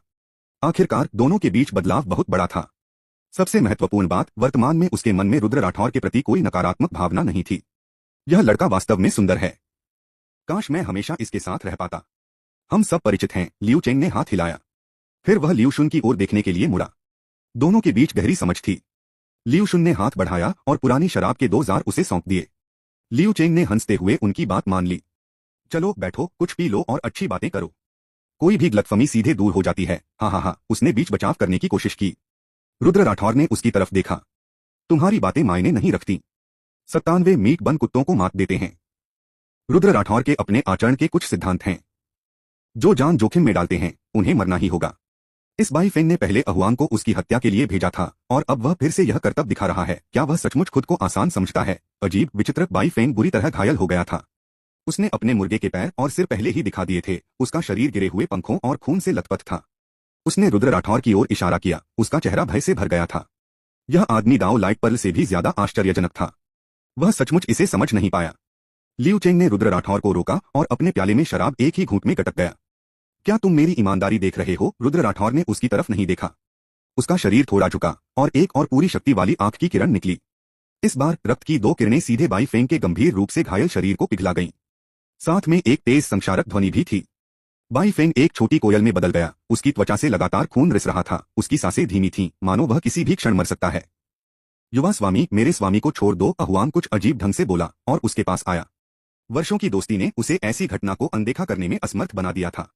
बेशक रुद्र राठौर के प्रति पूर्णतः वफादार होने के नाते वह अंततः रुद्र राठौर के आदेशों की अवहेलना नहीं करेगा। छोटा फेंग तुम्हारे काम का है, उसे रखने से और भी लाभ होगा। लियू चेंग ने उसकी ओर देखा और गंभीरता से कहा। लियू शुन बगल से यह तमाशा देख रहा था। वह अपने दिल में किसी और से ज्यादा हैरान था। आखिरकार रुद्र राठौर में आए बदलाव वाकई बहुत बड़े थे। यह बच्चा कुछ सालों तक उसे न देखने के बाद अचानक इतना शक्तिशाली, उससे भी ज्यादा शक्तिशाली हो गया। उसने ऐसा कैसे किया? अजीब माहौल को भांपते हुए लियू शुन भी झुक गया। बच्चे, बाई फेंग का स्वभाव अभी भी अच्छा है। उसने बोलना शुरू किया। तीनों सलाहमशविरा कर रहे थे। रुद्र राठौर सोच रहे थे कि आगे बढ़ना चाहिए या नहीं। तभी बाई फेंग अचानक खड़े होने के लिए संघर्ष करने लगे। उनके छोटे से शरीर में तीव्र युद्ध भावना उमड़ पड़ी। मैं बाई फेंग, हजारों सालों से दाओ की साधना करते हुए मुझे ऐसा अपमान कभी नहीं सहना पड़ा। उस समय दानव दमन विभाग के क्वान झोंग ने भी मुझे केवल 10 कदम पीछे हटने को कहा था। मैं इतना अस्तव्यस्त कभी नहीं था। कोयल बाई फेंग मुंह बिचकाते हुए उठ खड़ा हुआ।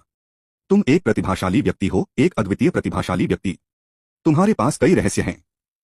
रुद्र राठौर जितना सुनता उतना ही कुछ गड़बड़ लगता। वह सुनते सुनते थक गया था। उसने कुछ कहने ही वाला था कि उसने व्यंग्य किया। बाई फेंग ने अचानक अपने शरीर में सारी क्यूई प्रवाहित कर दी। उसके शरीर पर मौजूद दाओ शक्ति उसके शरीर के चारों ओर घूमते हुए उन्मत्त रूप से फूट पड़ी। अब से मैं बाई फेंग आपकी आज्ञा का पालन करने और आपकी सेवा करने को तैयार हूं। उसका स्वर गंभीर था। रुद्र राठौर पूरी तरह से हतप्रभ होकर देख रहा था। यह गौण था। उसने बाई फेंग के सिर पर वफादारी का भाव बढ़ते देखा। 60 से 80, 80 से 90 और अंततः आश्चर्यजनक रूप से यह 100 तक पहुंच गया। मैंने कुछ नहीं किया। रुद्र राठौर हैरान था। इस क्षण लियू चेंग आखिरकार खुद को रोक नहीं सका। बच्चे, यह एक चाल है। हालांकि वह और बाई फेंग हजारों सालों से भाई थे और दोनों ने कई जीवन मरण की परिस्थितियों का अनुभव किया था। लेकिन रुद्र राठौर का सामना करते हुए लियू चेंग ने सहज रूप से उसके लिए सोचा। उसे कोई शिकायत या जरा सा भी नुकसान सहते हुए नहीं देख पा रहा था। कैसी चाल? रुद्र राठौर ने पूछा। लियू चेंग उसके आगे आगे चला। इस बच्चे के पास एक जीवन रक्षक चाल है जिसका इस्तेमाल वह तब तक नहीं करता जब तक कि बिल्कुल जरूरी न हो। गंभीर रूप से घायल होने पर वह अपनी सारी ताओ शक्ति को खुद पर मानसिक ऊर्जा बपतिस्मा देने के लिए प्रसारित कर देता है, जिससे वह दुश्मन के प्रति पूरी तरह वफादार हो जाता है। यह मानसिक ऊर्जा बपतिस्मा बिल्कुल वास्तविक है, पूरी तरह से दिल से, बिना किसी दोष के। हजारों सालों के इतिहास में उसने इसे 3 बार इस्तेमाल किया है और सभी सफल रहे। प्रतिद्वंद्वी का पूरा विश्वास हासिल करने के बाद वह प्रतिद्वंद्वी के पास मौजूद संसाधनों का इस्तेमाल धीरे धीरे अपनी साधना बढ़ाने के लिए करेगा। एक बार उसकी साधना ठीक हो जाने पर वह बपतिस्मा की अवस्था से मुक्त हो जाएगा और फिर विद्रोह करने का मौका ढूंढ लेगा। लियू चेंग ने बहुत कुछ कहा। रुद्र राठौर समझ गया। तो यह आदमी मेरे सामने आत्मसमर्पण करने का नाटक करना चाहता है और धोखा देना चाहता है। वह हंसा। वह सचमुच हंसा। उसमें वफादारी थी। एक बार बाई फेंग ने उसके प्रति वफादारी दिखाई तो उसके उस अवस्था से मुक्त होने की कोई संभावना नहीं थी। यह कुत्ते पर मांस की रोटी फेंकने जैसा था। वह बुझ जाती है और कभी वापस नहीं आती। बच्चे, सावधान रहना, लियू चेंग ने उससे बहुत गंभीरता से कहा। मुझे पता है। ओह, वैसे क्या तुम मेरे लिए काम करने को तैयार हो? हम साथ मिलकर न्याय की रक्षा कर सकते हैं, बुराई का मुकाबला कर सकते हैं और इस लोक में एक उज्ज्वल और स्वच्छ दुनिया ला सकते हैं, रुद्र राठौर ने सहजता से कहा। लियू चेंग मना करना चाहता था लेकिन शब्द उसके गले में अटक गए। मैं तो यही चाहता था, वह हंसा। रुद्र राठौर ने देखा कि उसकी निष्ठा पहले ही 89 तक पहुंच चुकी थी। सर्पसंबंध वास्तव में अपनी प्रतिष्ठा के योग्य था। रुद्र राठौर नीचे झुका, मानसिक ऊर्जा का उपभोग किया और बाई फेंग का उपचार शुरू किया। ये दोनों चौथे लोक के थे, अभी भी नियंत्रणीय सीमा के भीतर। वे उसकी उच्चस्तरीय युद्ध शक्ति को बढ़ा सकते थे। इसके अलावा हजारों वर्षों से जीवित रहने के कारण उन्हें साधना जगत के इतिहास का बहुत ज्ञान होना चाहिए। इसके कई लाभ थे, वह उन्हें आसानी से जाने नहीं दे सकता था। कुछ मिनट बाद बाई फेंग स्वस्थ हो गया। एक छोटे कमजोर कोयल से वह एक सुंदर और शिष्ट व्यक्ति में बदल गया। लियू चेंग आश्चर्यचकित था। क्या चाल है। इस क्षण उसकी वफादारी भी 90 से ऊपर पहुंच गई। लियू शुन की बात करें तो जिस क्षण वे मिले, सर्पसंबंध और उसकी पिछली भावनाओं ने उसकी वफादारी को 90 से ऊपर पहुंचा दिया था। रुद्र राठौर ने मन ही मन समझ लिया, याद रखना, अब से तुम मुझे यंग मास्टर ही कहोगे। दो महान सेनापति पाकर भविष्य उज्ज्वल था। एक साधारण पहाड़ी गांव, अस्तव्यस्त जीर्णशीर्ण मिट्टी के घर। एक लंबा दुबला-पतला व्यक्ति एक ऊंचे चबूतरे पर पालथी मारे बैठा था। इतना सारा खून सोखने के बाद आखिरकार मैंने अपनी क्षमता वापस पा ली है। उसकी भौहें ढीली पड़ गईं और उसका चेहरा काफी हल्का हो गया। हालांकि मैं अभी भी एक अलौकिक शरीर हूं, मूलतः एक दाव प्रकाश मोती। मुझे निरंतर शक्ति प्राप्त करने, फानो क्षेत्र के शिखर तक पहुंचने और विश्वरक्षक मिशन को पूरा करने के लिए अभी भी एक भौतिक शरीर की आवश्यकता है। वह खड़ा हो गया। उसकी निगाहें गांव में इधर उधर घूम गईं। यहाँ बहुत से लोग हैं, लेकिन किसी के पास भी दाव मेरिडियन नहीं है। दाव मेरिडियन उसकी शक्ति वृद्धि का एक महत्वपूर्ण हिस्सा थे।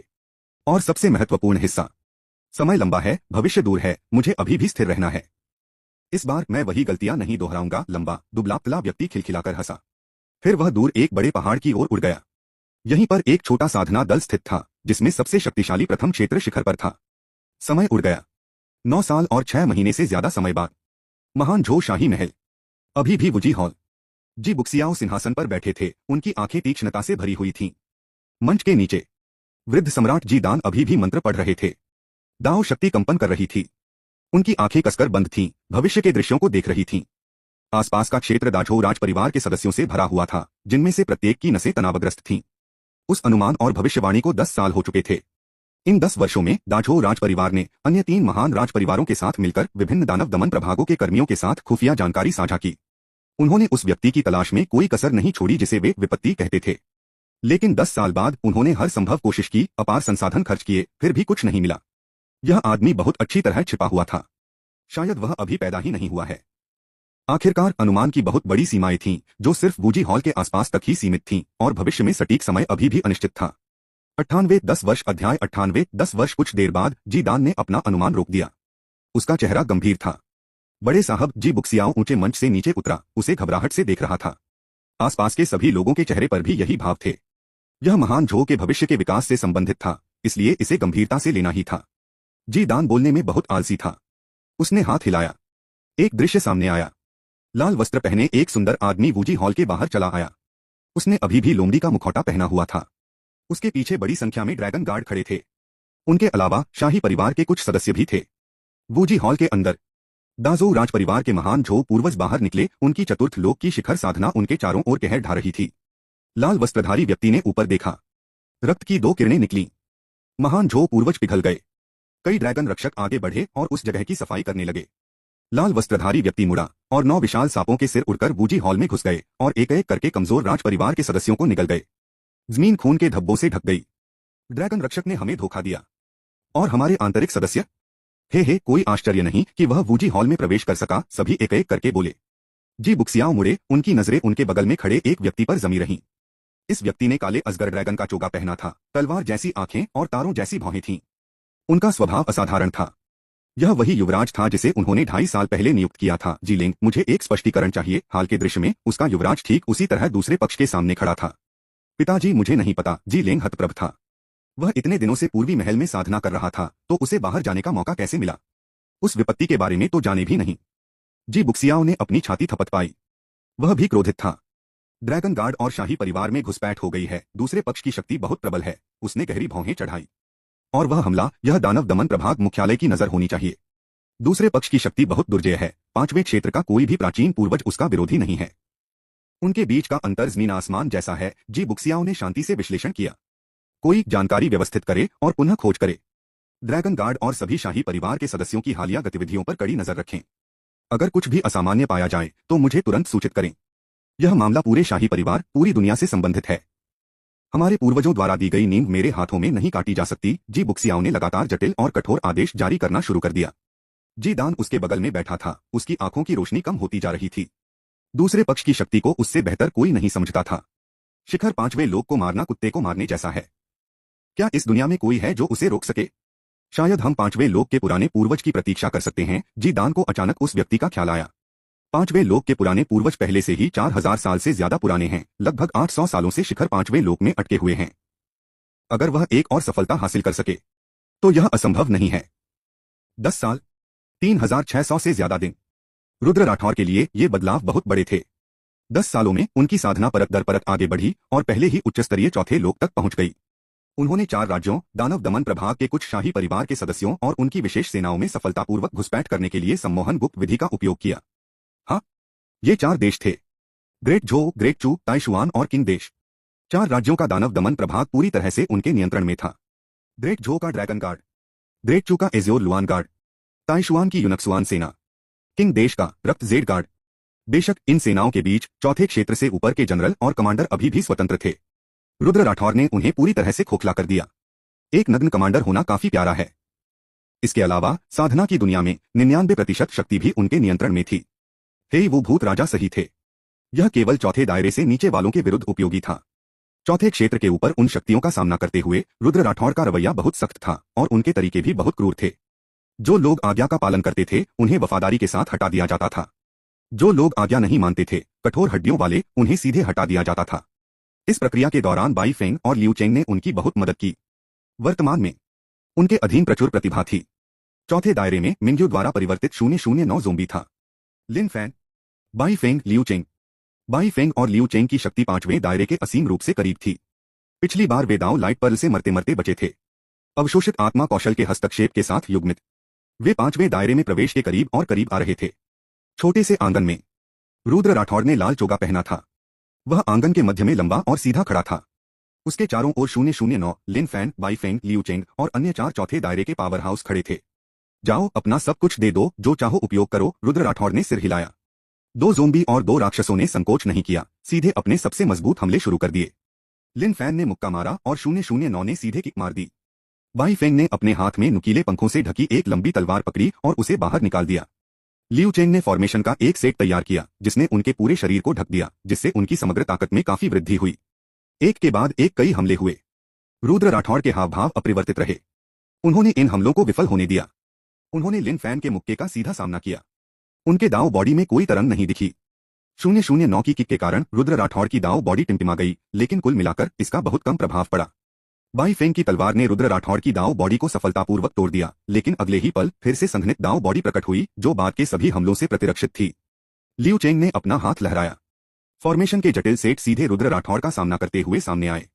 आसपास की हवा लगातार कांप रही थी, फिर भी रुद्र राठौर निश्चल खड़ा रहा। उनका दांव बॉडी स्थिर खड़ा था।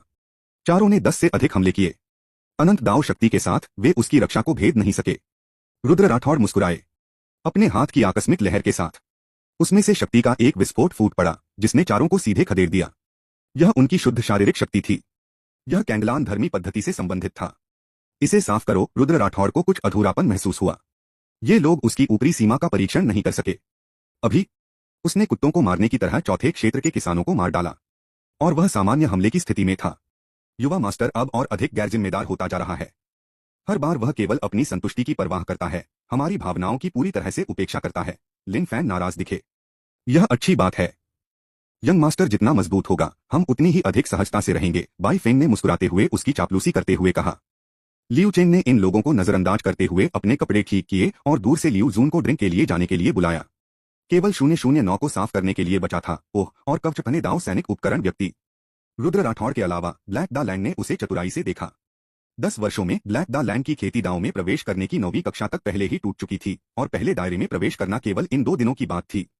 एक काले भेड़िए के रूप में वह पहले से ही बहुत शक्तिशाली था। एक हो रुद्र राठौर ने अपना हाथ हिलाया और एक गोल गुलाबी औषधीय गोली गिर गई, जिसे ब्लैक द लैंड ने अपने मुंह से पकड़ लिया। यह लियू चेंग द्वारा परिष्कृत एक औषधीय गोली थी। इसका कोई व्यावहारिक प्रभाव नहीं था, इसका स्वाद बस अच्छा था। स्वाद अच्छा था। कुत्ते के भोजन के लिए उपयुक्त माई लॉर्ड सन झेंग अचानक भाग गया।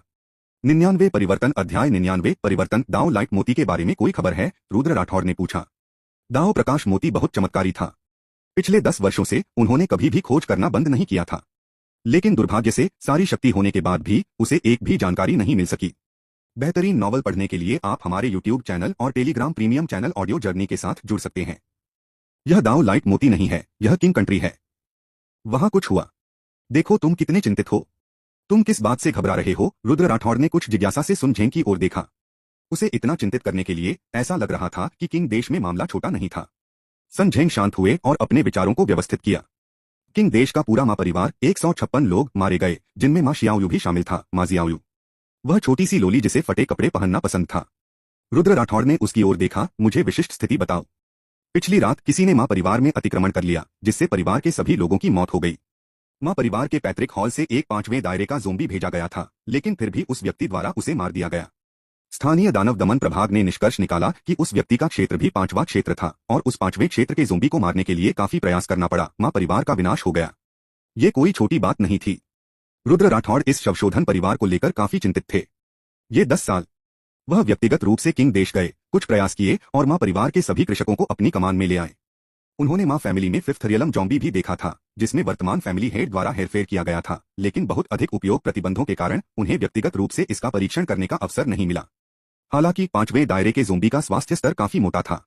मारक रेखा बहुत दूर थी, लेकिन उसके पास कैंगलान राइटियस मेथड था, साथ ही ब्लडलाइन नेमसिस का अस्तित्व था, इसलिए वह अभी भी 10 चालों के भीतर प्रतिद्वंद्वी से निपट सकता था। जांच के लिए लोगों को भेजें, उपलब्ध सभी संसाधनों का उपयोग करें, रुद्र राठौड़ ने आदेश दिया। हाँ युवा मास्टर, सभी संसाधन।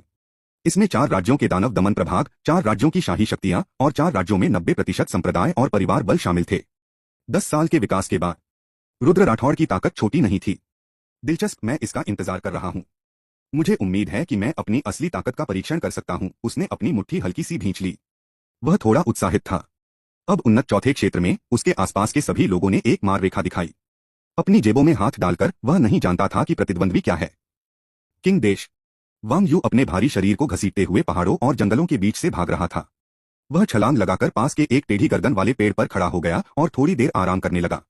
कल रात उसने कुछ ज्यादा ही मार डाला था, लेकिन उसे बहुत बहुत अच्छा महसूस हुआ। एकमात्र माँ परिवार, एकमात्र शवशोधक परिवार ने उसे उकसाने का साहस किया। उन्हें मरना पड़ा। बेशक सबसे महत्वपूर्ण चीज छद्म चांदी के रक्त की यह बूंद है। वांग यू मुस्कुराया और अपने मुंह से एक चांदी का मोती उगल दिया। यह मोती चिकना और चपटा था, जिससे हल्की रोशनी निकल रही थी। दिखने में यह एक अमूल्य और असाधारण खजाना था। एक बार जब मैं इसे सफलतापूर्वक परिष्कृत कर लूंगा, 1 वर्ष के भीतर मैं निश्चित रूप से छठे क्षेत्र में प्रवेश करूंगा। छठा क्षेत्र इस दुनिया में हर 5वें क्षेत्र शिखर का सपना था। एक ज़ोंबी के रूप में, एक ज़ोंबी जो 10,000 वर्षों से अधिक समय से जीवित था। अंततः उसे माँ परिवार के उस व्यक्ति को मारने का अवसर मिला और उसने इस अच्छे अवसर को जाने नहीं दिया। छद्म चांदी का रक्त, यह एक ऐसा खजाना था जो केवल छठे क्षेत्र में प्रवेश करने वाले ज़ोंबी के पास था। 5वें दायरे के शिखर की शक्ति शरीर में बनी रही और 1000 वर्षों के बाद एक बूंद का पोषण किया जाएगा। उसके शरीर में छद्मर्जत रक्त की ऐसी एक बूंद थी। एक बार जब दोनों एक हो गए तो उन्हें छठे क्षेत्र में सफलता की 100% निश्चितता प्राप्त हो गई। मुझे सोचने दो, छठे दायरे में सफलता के बाद मुझे क्या करना चाहिए? संपूर्ण मानव जगत को नष्ट कर दो।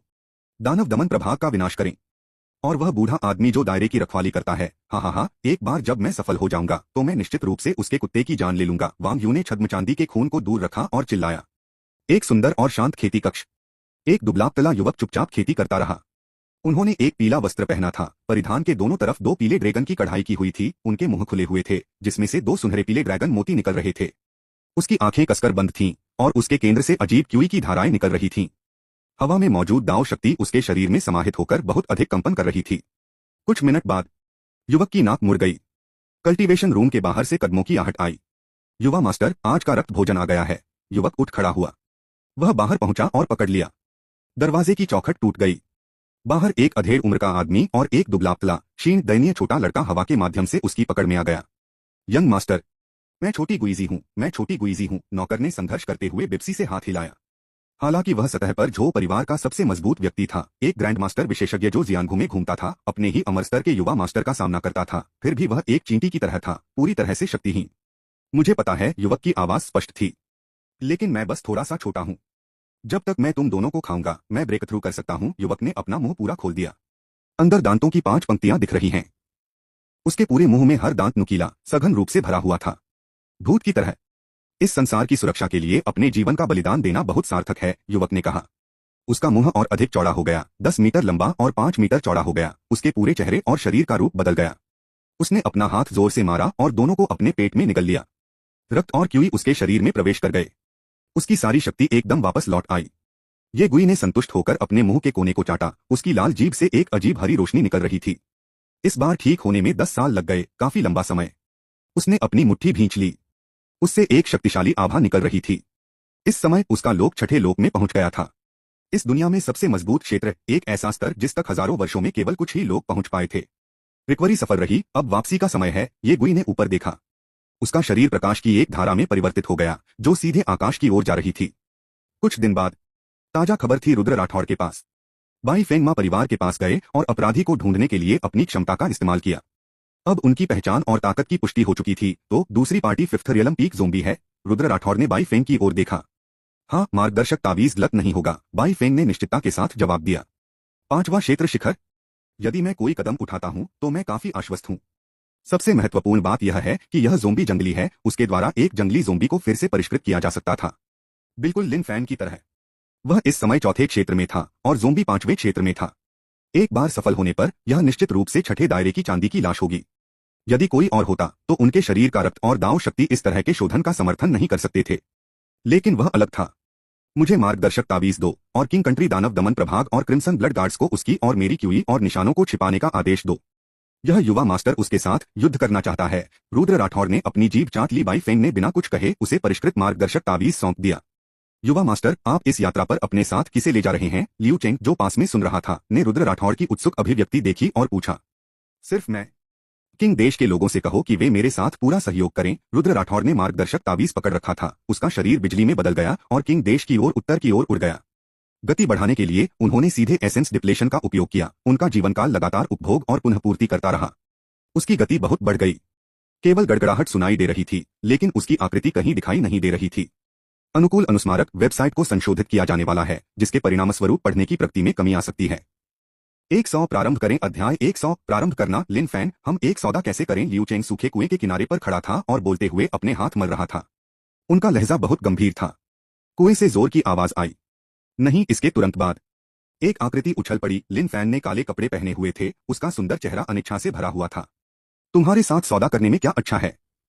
मैं मूर्ख नहीं हूं। उसने लियू चेंग की ओर तिरस्कारपूर्वक देखा। बाई फेंग ने मुझे सब कुछ बताया। आपके साथ सौदा करने पर बुरा प्रभाव पड़ेगा। लियू चेंग अवाक थे। थोड़ी देर के बाद उन्होंने तर्क देना जारी रखा।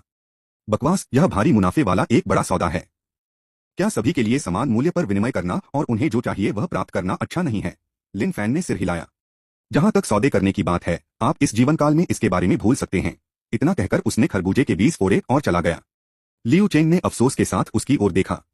इन 10 वर्षों में उन्होंने लेन देन के लिए कई लोगों की तलाश की थी, लेकिन उनकी खेती चौथे दायरे के शिखर पर अटकी हुई थी, जिसमें ब्रेकथ्रू का कोई संकेत नहीं था। क्या ऐसा हो सकता है कि उसे वास्तव में पूरे रास्ते कड़ी मेहनत करनी पड़ी हो? यह उनकी आलसी मानसिकता के अनुरूप नहीं है। कुछ चौथे क्षेत्र के कृषकों में से एक के रूप में मैं लिन फैन को बिल्कुल भी जाने नहीं दे सकता। अपने लंबे बालों को जोर से झटकते हुए लियू चेंग ने उसका पीछा किया। किंग देश। रात। पहाड़ों में एक कब्रिस्तान। यहाँ 30 से अधिक कब्रें स्थित थीं। यह गांव के एक परिवार की पुश्तैनी कब्र थी। ठंडी हवा चली और आकाश में एक भी तारा टिमटिमाता हुआ नहीं दिखा। रात और अधिक अंधेरी होती गई। रुद्र राठौड़ आसमान से उतरे। उसके शरीर पर बिजली गिर गई। उसने एक मार्गदर्शक तावीज निकाला। तावीज का कागज चमक रहा था, जो उसके पैरों के नीचे कब्र की ओर इशारा कर रहा था। क्या आप बाहर आ रहे हैं या मुझे आपको बाहर आमंत्रित करने की आवश्यकता है? रुद्र राठौड़ ने उदासीन स्वर में कहा। नीचे की मिट्टी ढीली हो गई। तभी समाधि का पत्थर फट गया। एक काली आकृति भूमिगत से बाहर निकली। तुमने मुझे कैसे पाया? वांग यू ने असमंजस में रुद्र राठौड़ की ओर देखते हुए अपनी बाहें पार कर ली। एक चौथे दायरे के उच्चस्तरीय मानव में वास्तव में उसके सामने इस तरह खड़े होने की हिम्मत थी। वह इस बात को लेकर अधिक उत्सुक था कि दूसरे पक्ष ने उसे कैसे पाया। मुझे बकवास करना पसंद नहीं है। मैं सीधा और सीधा रहना पसंद करता हूं। रुद्र राठौड़ ने तुरंत आक्रमण कर दिया। यदि उसे किसी लाश को परिष्कृत करना है तो उसे पहले से ही इस आदमी को अपंग बनाना होगा। कम से कम उसे उसका विरोध करने की क्षमता खो देनी होगी। खून की रोशनी निकल पड़ी। आंख की किरण सटीक रूप से वांग यू पर पड़ी। उसके शरीर के बाहर का पीला दाव शरीर कांप रहा था। उसे काफी चोट लग रही थी, लेकिन फिर भी वह उसकी रक्षा को भेदने में विफल रहा। दोनों को एक प्रमुख क्षेत्र द्वारा अलग किया गया था। ये सामान्य था। बच्चे, तुम्हारा तरीका तो बहुत अच्छा है ना? वांग यू ने उस स्थान को छुआ जिस पर अभी चोट लगी थी। उसने अपना मुंह खोला और सांस ली और काली क्यूई का एक बड़ा टुकड़ा उसके चारों ओर घूम गया। मुझे अचानक आप में बहुत दिलचस्पी हो गई है। कृपया आगे बढ़े और मेरे नौकर बने, उसने व्यंग्य किया। उसकी आकृति टिमटिमा रही थी और वह तेजी से रुद्र राठौड़ की ओर बढ़ा। उसका शक्तिशाली भौतिक शरीर हवा में चीरता हुआ लगातार धीमी गड़गड़ाहट पैदा कर रहा था। रुद्र राठौड़ स्थिर खड़ा रहा। वह अभिव्यक्तिहीन था। पांचवें दायरे का शिखर हमला। वांग यू की आभा बहुत मजबूत थी। यह उसके जीवन में अब तक देखा गया सबसे शक्तिशाली अस्तित्व था। अब यह उसकी असली शक्ति का परीक्षण करने का सही समय था। जिस क्षण वांग यू आगे बढ़ा, रुद्र राठौड़ ने एक मुक्का मारा। उनके शरीर पर तीव्र आभा प्रकट हो गई। कैंगलान धर्मी पद्धति वांग यू की अभिव्यक्ति बदल गई। उसका शरीर पागलों की तरह मुड़ गया और वह रुद्र राठौड़ के पास से गुजर गया। लेकिन रुद्र राठौड़ ने बहुत त्वरित प्रतिक्रिया व्यक्त की। उसकी मुट्ठी अभी भी उसके शरीर पर लगी हुई थी। तेज तेज कैंगलान धर्मी विधि ने सभी भूत प्राणियों का मुकाबला किया। जिस स्थान पर वांग यू को मारा गया था, वहां से एक संक्षारक ध्वनि आई और फिर उसके बाहरी दाव शरीर का 1/3 हिस्सा टूट गया। धिक्कार है, क्या हंसन मंदिर को नष्ट नहीं किया गया था? वहां अभी भी कोई कैंगलान धर्मी विधि का पालन कैसे कर रहा है? वांग यू की आकृति जंगल में घूमती हुई उन्मत्तता से भागती हुई दिखाई दी। इतने वर्षों में यह पहली बार था कि वह इतना निराश हुआ था। उन्होंने कैंगलान धर्मी पद्धति की शक्ति को गहराई से समझा। कुछ हजार साल पहले उसे हंसन मंदिर के एक साधु ने बुरी तरह पीटा था। यह व्यक्ति चौथे क्षेत्र के उच्च स्तर पर था और कैंगलान धर्मी विधि के साथ उसने उसे पूरी तरह से नियंत्रित किया। दोनों को लड़ने की बिल्कुल भी जरूरत नहीं थी। यह एक ऐसी लड़ाई थी जिसका असफल होना निश्चित था। धिक्कार है, अगर मेरे पास खेती करने के लिए कुछ समय होता। वह 1 महीने से भी कम समय में छठे दायरे में सफलता प्राप्त करने जा रहा था। यह आदमी ऐसे संयोग समय पर कैसे आ सकता है? साथ ही उसने उसे वास्तव में कैसे पाया? वांग यू के मन में कई सवाल थे। जीवित रहने के लिए उसने अपनी सारी शक्ति लगा दी।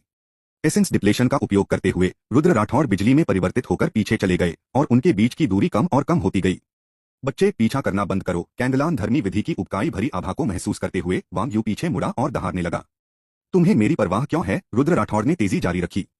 दोनों ने पहाड़ी जंगल छोड़ दिया और एक आधिकारिक सड़क पर भाग गए जो अंतहीन रूप से फैली हुई थी। वांग यू ने गहरी नाराजगी व्यक्त की। उसने बचने का उपाय सोचा। यह आदमी बहुत तेज था, उसे एक रास्ता सोचना पड़ा। विचार करते समय अचानक 2 हाथों ने उसकी बाह पकड़ ली। धमाके, रुद्र राठौड़ ने उसे जोर से पटक दिया। वांग यू को जमीन पर पटक दिया गया। एक चरमराती आवाज। उनका दांव बॉडी पूरी तरह से टूट गया था। रुद्र राठौड़ ने अपने हरित स्वास्थ्य बार में कमी स्पष्ट रूप से देखी। दर्द, बेचैनी, हताशा, झुंझलाहट। वांग यू को लगा कि वह बहुत बदकिस्मत है। उसकी किस्मत इतनी खराब क्यों थी? इस विशेष समय पर ऐसे शत्रु से सामना करना। रुद्र राठौड़ उसकी ओर देखते हुए उसके पास चला गया। अपनी आंखें बंद करो, यह जल्दी हो जाएगा। वह मुस्कुराया। उसने एक मुक्का मारा। वांग यू ने बचने की पूरी कोशिश की। उसका शरीर दाहिनी ओर झुका हुआ था। लेकिन रुद्र राठौड़ को पहले ही उसकी चाल का अंदाजा हो गया था और उसका मुक्का बिल्कुल उसकी किडनी पर लगा। अफ्त। हरी स्वास्थ्य पट्टी तुरंत खाली हो गई। निष्पादन रेखा पूरी तरह से उजागर हो गई थी। इस समय रुद्र राठौड़ तुरंत उसे मार सकता था। हिस हिस हिस 3 सांपों के सिर पीछे से निकले, वांग यू के सिर और अंगों को काटते हुए। चौथे दायरे के उच्च स्तर पर पहुंचने के बाद रुद्र राठौड़ का 9 सिर वाला सांप 30 मीटर की लंबाई तक पहुंच गया। इसके अलावा वह इस लंबाई को अपनी इच्छानुसार नियंत्रित कर सकता था जब तक कि यह 30 मीटर के भीतर हो। आप क्या करने जा रहे हैं? 9 सिर वाले सांप द्वारा निलंबित वांग यू के दिल में एक बहुत ही अशुभ भावना थी। मैं क्या कर रहा हूं? रुद्र राठौड़ ने उसे ऐसे देखा जैसे वह किसी बेशकीमती चीज की जांच कर रहा हो। अपनी आंखें बंद करो, मैं जल्दी आता हूं। वह मुस्कुराया। तभी उसकी आकृति चमक उठी और वह उसे पास की एक गुफा में ले आया। अनगिनत साधारण सांपों को गुफा के चारों ओर रेंगते हुए छोड़ दिया गया। उनके पास उसकी शक्ति का 1% था। ये सभी साधारण सांप तीसरे क्षेत्र के शक्तिगृह थे। उनके अनेक उपयोग थे। 9 सिर वाले सांप से वांग यू को नियंत्रित करना। रुद्र राठौड़ ने शव शोधन विधि का प्रदर्शन करना शुरू किया। दांव पावर लगातार बाहर निकलती रही, गुफा के चारों ओर घूमती रही। उसने अपना मुंह खोला और स्प्रे किया और खून की धुंध का एक बड़ा बादल उड़ गया। दांव पावर में विलीन हो गया और अंत में धीरे धीरे वांग यू की ओर बढ़ गया। रुद्र राठौड़ ने अस्पष्ट मंत्र बुदबुदाते हुए अपनी हथेली लहराई। नहीं, वांग यू ढह गया। रुद्र राठौड़ की शक्ल बहुत स्पष्ट थी। क्या यह मां परिवार की शव शोधन विधि नहीं है? आप केवल चौथे क्षेत्र में हैं, आप सफल नहीं होंगे। मैं तुम्हें चेतावनी देता हूं, यदि तुम जीवित रहना चाहते हो तो बेहतर होगा कि तुम इस बेशर्म कृत्य को रोक दो। उन्होंने संघर्ष किया। आमतौर पर दूसरा पक्ष निश्चित रूप से असफल होगा, लेकिन इस बच्चे के बारे में बहुत सारे रहस्य थे। वांग यू उसे बिल्कुल भी नहीं देख सका। शायद वह वास्तव में भाग्यशाली था और सभी बाधाओं के बावजूद सफल हुआ।